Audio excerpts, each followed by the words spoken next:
So, you want to play Japan. Japan has one of the older focus trees, but it is still alright, technically. So, you're without DLC, Waking the Tiger, you have these two branches. Purge the Kodowa and support the Kodowa faction. Uh, Purging the Kodowa faction will lead you to the Strike South Doctrine to attack pretty much the West and China. Supporting the Kodowa faction will set you up for war with the Soviet Union. Personally, historical's better because the resources you get from the East Indies and stuff is a lot better than just like the steel and tungsten you get. So, Japan also has, with Waking the Tiger, a communist path, which isn't really good because you pretty much destroy yourself as your puppets here become free. Democratic Japan's actually surprisingly alright. You pretty much are able to get a bunch of puppets for free. And you should be liberating them, but nothing stops you. Also, I'm pretty sure China still will probably attack you because of the focus. Pick a fight with Japan for the nationalists. And where's the other one? Anti-Japanese expedition. So, Japan also starts off with a navy of 194 ships, which is a pretty good navy. Not as strong as the British or Americans, but can stand toe-to-toe with them.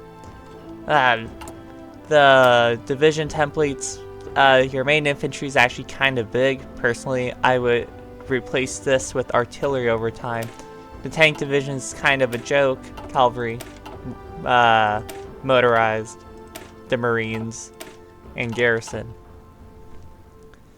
So your national spirits are pretty decent actually with this one. This one changes depending on your inter-service rivalry decisions. I pretty much always will do prioritize steel for guns and naval aircraft construction because I like it to be balanced, but sometimes you will like it to lean either towards the army or to the navy. You can get rid of this via the focus. This adjusts depending on which path you go down, and this you can simply get rid of by clicking a button. So, let's go into some footage of the war, and I'll explain things there.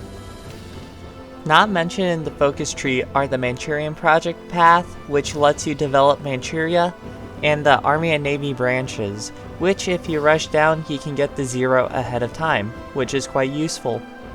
Between Supremacy of Technology or Supremacy of Will is better due to the permanent stats it gives to all of your divisions. When going down the focus tree, I usually rush to the focus National Defense State to get total mobilization with spiritual mobilization to counter the loss in recruitable population. Afterwards, I go down for the Marco Polo Bridge incident and spark a war with China. Personally, I do not rush down for Supremacy of Will and try to get to 0 instead. The China War can be won without Supremacy of Will, and getting to 0 early will give you an advantage early on. If you have La Resistance, you really should get collaboration governments as they are extremely useful in taking out China. You also need to click 25 political power decisions every now and then called Escalate the War in China, which will remove the heavy penalties from Marco Polo. After dealing with China, prepare for a war with the West. Japan tests the player's knowledge in land, air, and sea warfare. From experience, you really need to get an anti-sub fleet while also having carrier strike groups to deal with the surface navies. I believe the meta right now is light attack light cruisers and torpedo destroyers. Japan starts with the base strike doctrine and does well with carriers. Collaboration governments for India and any other country you want will help you out in taking them down faster. Hope this helps you understand Japan's situation and hope you have a fun game. Thanks for watching, be sure to like and subscribe, you know the deal, and this is Jonathan 800 signing out.